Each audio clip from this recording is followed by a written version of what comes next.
அது சரியா அக்டோபர் 12, 2023 இந்தியாவுக்கு மிகப்பெரிய அங்க அடையாளமா இருக்கிற தாஜ்மஹால் இருக்கக்கூடிய ஆக்ரா மாவட்டம். இந்த மாவட்டத்துல திக்கம்புரா அப்படின்ற ஒரு சின்ன கிராமத்தை சேர்ந்தவர் தான் 65 வயது நேர்ந்த கேசவ் சர்மா அப்படின்ற ரிட்டையர் ஆன ஒரு ஸ்கூல் டீச்சர். இவருடைய மனைவி பெயர் ராஜேஸ்வரி. இந்த தம்பதியினருக்கு 2 பிள்ளைகள்.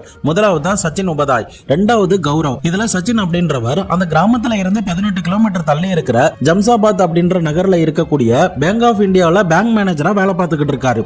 இவருடைய வீடு எங்க இருக்குன்னா அதே பகுதியில ராஜ் ரகு காலனி அப்படின்ற இடத்துல ஹவுஸ் நம்பர் 11வது வீட்டுல தான் தன்னுடைய மனைவியான பிரியங்கா 6 வயது மகன் 3 வயது மகள் கூட அந்த வீட்டுல சந்தோஷமா வாழ்ந்துகிட்டு இருக்காரு. அப்படி வாழ்ந்துகிட்டு இருக்கிற இந்த வீட்டுல இருந்துதான் அக்டோபர் 12, 2023 ஈவினிங் 5:30 மணிக்கு ஒரு மர்மமான ஒரு போன் கால் சச்சினுடைய அப்பாவான கேசவ் சர்மாவுக்கு போயிருக்கு.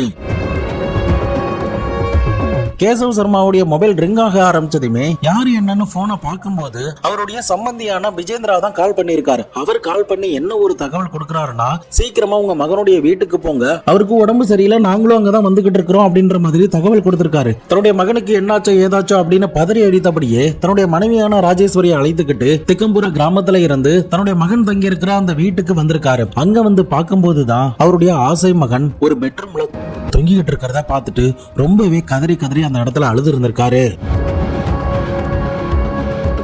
ஒவ்வொரு பெற்றோருக்குமே அவங்க உயிரோடு இருக்கும்போது அவங்க பிள்ளைகளுடைய இறப்பை பார்க்கும்போது அதை அவங்களால கண்டிப்பா ஏத்துக்கவே முடியாது.